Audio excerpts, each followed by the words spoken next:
Welcome to our deep dive today. Okay. We're diving into online dating, Okay. but we're not going to talk numbers or algorithms today. Right. We're going a different route. Okay. Poetry. Poetry. Yeah. Yeah. So we have this collection of poems, and they capture like the emotional side of dating apps. Interesting. Right, like the side that often gets lost when we talk about matches and algorithms and all that. Okay. So think of it like this. Yeah. We're listening to the whispers behind the swipes. I like that. Yeah, I like that. So our mission today Yeah. is to kind of unpack what these poems reveal Okay. about, the hopes and the heartbreaks and the search for connection in the digital age. Mhm. So are you ready to dive into some verse? Absolutely. Let's do it. All right. Where do we start? Okay, so think back to the first time you downloaded a dating app. Oh, yeah. Remember that buzz? Oh, yeah. The potential of finding someone amazing. Mm-hmm. So we have a couple poems that capture that initial excitement, Swipe Right Roulette, and Profile versus Reality. Swipe right roulette. Yeah. Okay. So that's, It really gets at that sense of chance, like putting yourself out there, hoping someone sees you, yeah. the real you amidst all those profiles. Yeah. And that kind of goes to building an online identity. It does. It's like, yeah. It's like presenting yourself to a whole new world of potential connections. Yeah. It's almost like building a new identity, wouldn't you say? It is. And there's this line in Swipe Right Roulette that says, do they swipe because they care? Yeah. It really highlights that gamble you're taking Right. when you put yourself out there. Mhm. But then there's the flip side Yeah. where things don't quite match up. Exactly. That's where profile versus reality comes in. Oh, profile versus reality. Okay. Yeah. So that's more about the... It explores the online persona, that Mhm. gap between who we project ourselves to be online Yes. versus who we are in person. Yeah. And it's kind of like the whole concept of impression management Oh, yeah. in social psychology. Totally. We try to control how other people see us, right? It's like we're creating the perfect advertisement for ourselves. Yeah. Especially in situations like online dating, Yeah. when you're meeting someone for the first time. And the poem hits on this with the line, your profile said you love to hike, travel, often ride a bike, but in real life, none of these I see. Oof. Kind of jarring. Yeah, that's tough. Right. It makes you think how much of what we see It does. on these dating profiles is really them, Yeah. Is it genuine self-expression? right? Is it genuine self-expression versus strategic self-presentation? Ooh. Yeah. Reminds me of the spotlight effect. What's that? You ever heard of that? No? So the spotlight effect is this psychological phenomenon where we tend to overestimate Okay. how much others notice our flaws Oh. or inconsistencies. Oh, okay. And I feel like that can lead us to create these like Yeah. hyper-idealized versions of ourselves online. It's so true. Right. Yeah. It's like we're all trying to be perfect. So you're saying that we might be putting more pressure on ourselves Oh, yeah, to be perfect than is actually warranted. absolutely. Hmm. And that can hinder our ability to actually make genuine connections. Yeah. I can see that. Imagine going on a date with someone who feels like they have to live up to this flawless image Yeah. that they've projected online. That'll be tough. It creates a barrier to intimacy and authenticity. It's like starting a relationship on a foundation of a lie, Mm-hmm. which can't be good for building trust. Yeah. So how do we find that balance? Right. Yeah, how do we present ourselves authentically Yeah. without feeling like we need to air all our dirty laundry? That's the million-dollar question, isn't Yeah. it? I think it starts with being mindful of our intentions. Okay. Why are we creating this profile? Mm-hmm. What kind of connection are we looking for? Yeah. If it's a genuine, lasting connection, then authenticity becomes crucial. Okay. Imperfections and all. That's interesting you say that. Yeah. Because that leads us perfectly into our next poem, Text Chemistry. Oh, text chemistry. Okay. Which dives into this whole idea of building a connection Yeah. online versus in person. Online versus in person, right? Yeah. Because text chemistry kind of reminds us that words on a screen Yeah. can be deceiving. Oh, for sure. You build up this rapport, this Mhm. sense of knowing someone. Yes. And then you meet them face to face and it falls flat. yeah. There's that line, on the screen, we were electric wild in person that was mild. Oh. Ouch. Yeah. It happens more often than we think. It does. Yeah. Why is that? Because texting allows us to craft these witty responses, control the pace of conversation, Mm-hmm. and even project an image that might not quite align Yeah. with our offline selves. It's true. So how often does that online spark translate to real life chemistry? That's a good question. Are we setting ourselves up for disappointment? Well, I think it's definitely a risk Yeah. because text-based communication lacks those crucial nonverbal cues Uh-huh. that tell us so much about a person, Right. like their body language, Yes. their tone of voice, Mm-hmm. the subtle energetic exchanges. Right. It's like reading a play versus seeing it performed live. Oh, yeah, that's a great analogy. Right. Yeah. You miss all those important details It's so true. when you just see the words. Yeah, I remember this one time I was texting this guy. Yeah. And we were hitting it off, like cracking jokes, Oh, yeah. finishing each other's sentences, like the whole deal. We finally meet up and Yeah. awkward silence. Oh, no. Like the chemistry just wasn't there. That's why it's so important to remember that texting is just one dimension of compatibility. Yeah. Don't let those late-night text marathons fool you into thinking you found the one Oh. before you've even shared a cup of coffee. Good advice. Yeah. You got to meet in person to really know. So true. We Yeah. need that real-world interaction to really get to know someone. Yeah. But speaking of those real-world interactions, Mm-hmm. what happens when they just stop? Oh, If yeah. you're left hanging, Yeah. that's where our next poem comes in. Okay. Ghosting games. Ghosting games. This one dives into the emotional whirlwind of, Yeah. well, getting ghosted. Right. It really Yeah. captures that bewilderment Yeah. and hurt that comes with that sudden silence. It's like you're left with so many questions. It is. Like What happened? you're swirling in a vortex of self-doubt. Totally. Yeah. And the poem even asks, was it something I said or didn't say, or did you just decide to walk away? Yeah. It's brutal. It is.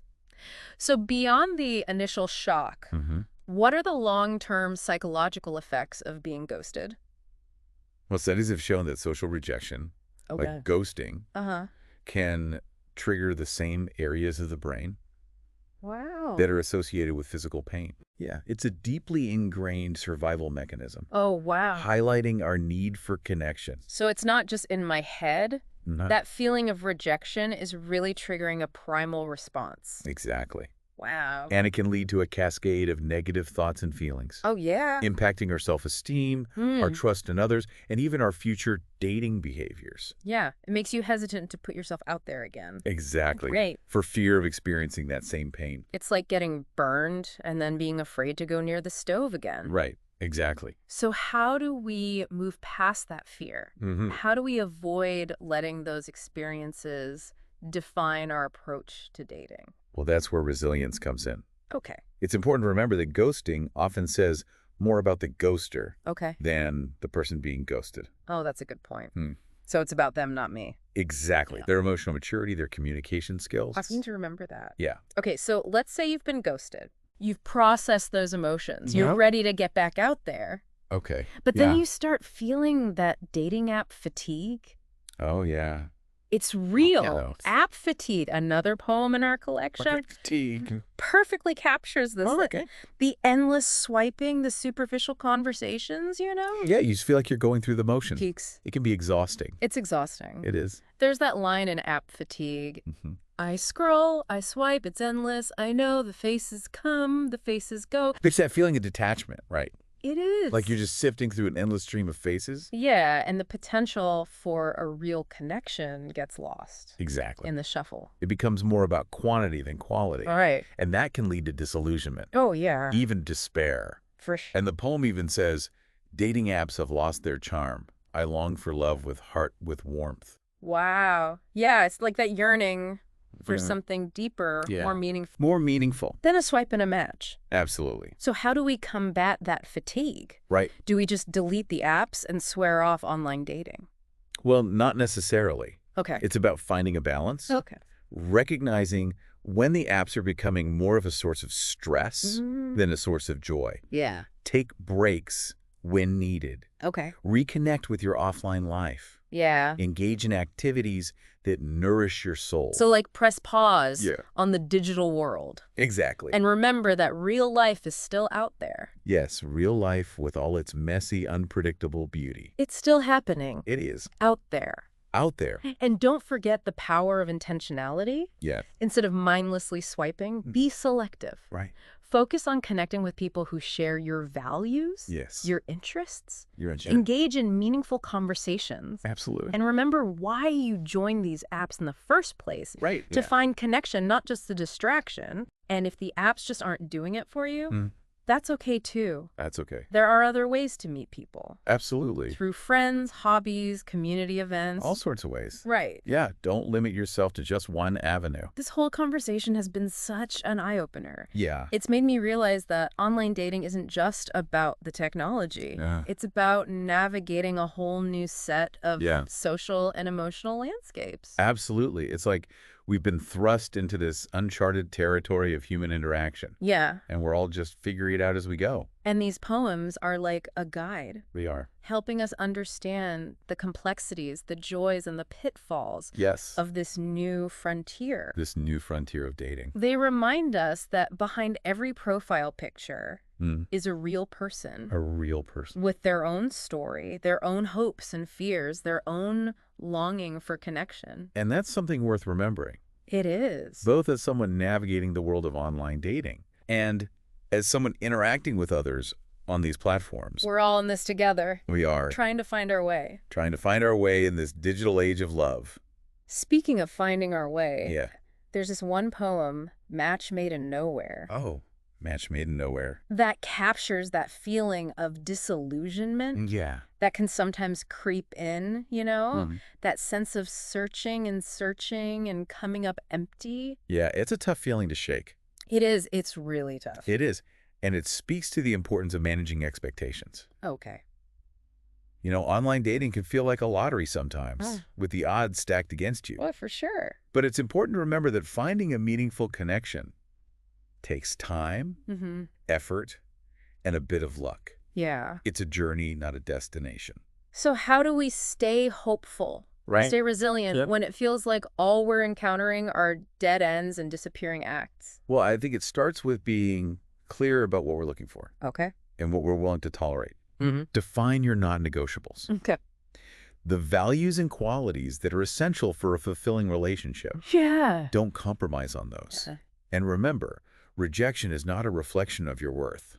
It's hard to remember that sometimes. I know it is. Yeah. But it's simply a sign that you and that person weren't meant to be. It's just incompatibility, Incompatibility. not a lack of worth. Exactly. Okay. And don't be afraid to take breaks from online dating when you need to. Mm-hmm.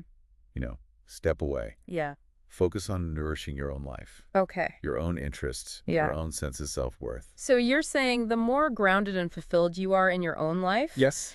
the more you'll attract people who are on a similar wavelength. Exactly. It's like that saying, you can't pour from an empty cup. You got to fill yourself up first before you can really connect with someone else. Exactly. And that leads us back to these poems. Yeah, They've given us so much to think about. they really have. So many different perspectives. I'm struck by the honesty, you Right. know, Yeah. the way they capture those raw, vulnerable emotions Yeah. that we try to hide, Right. especially in the online dating world, Especially online. where everyone's trying to present their best selves. It's refreshing, isn't it? It is. To see those cracks in the facade. Yeah. Acknowledge the messiness and complexity of it all. And there's this underlying theme of resilience Yeah. that I find so inspiring. Like, Mhm. even in ghosting games, after being ghosted, the Yeah. poet says, I'll pick myself up, won't look back, keep swiping along, staying on track. Wow. It's like a battle cry It is. for the heartbroken but hopeful. Yeah, it speaks to our capacity for hope. Yeah. That ability to bounce back from disappointment. It's a good reminder Yeah. that even when we encounter those setbacks, Right? we have the power to choose how we respond. Yeah. We can keep moving forward Absolutely. with an open heart. An open heart. It's like those setbacks. Yeah. The ghosting, the app fatigue, they're all part of a larger learning process. I think so too. Yeah. Yeah, they can make us more discerning, Okay. more aware of what we truly want Okay. and deserve in a relationship. So it's like we're refining our compass with each experience. Oh, I love that. Yeah. Refining our compass. Getting closer to our true north. Yeah, trusting the journey, even with its twists and turns. Exactly. Yeah. And speaking of trusting the journey, Okay. there's this one line in App Fatigue that really stuck with me. Mm-hmm. It says, maybe love's not in this app, not in this endless swipe and tap. I'll step away, find something new, because real love doesn't need a cue.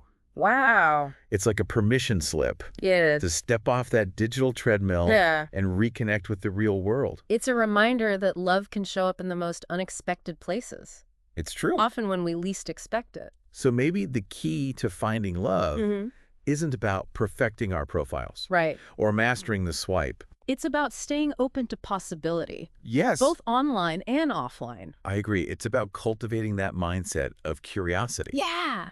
approaching each interaction with a genuine desire to connect, That's beautiful. regardless of where or how that connection happens. This has been such an enlightening conversation. It has. Thank you for sharing your insights. It's been my pleasure. And to our listeners, we hope this deep dive into online dating through the lens of poetry has given you some new insights and inspired you to approach your own dating journey Yes. with more intentionality, authenticity, and most importantly, hope. Hope. So until next time, keep your hearts open, your minds curious, and keep exploring the world with that poetic spirit of wonder. Beautiful.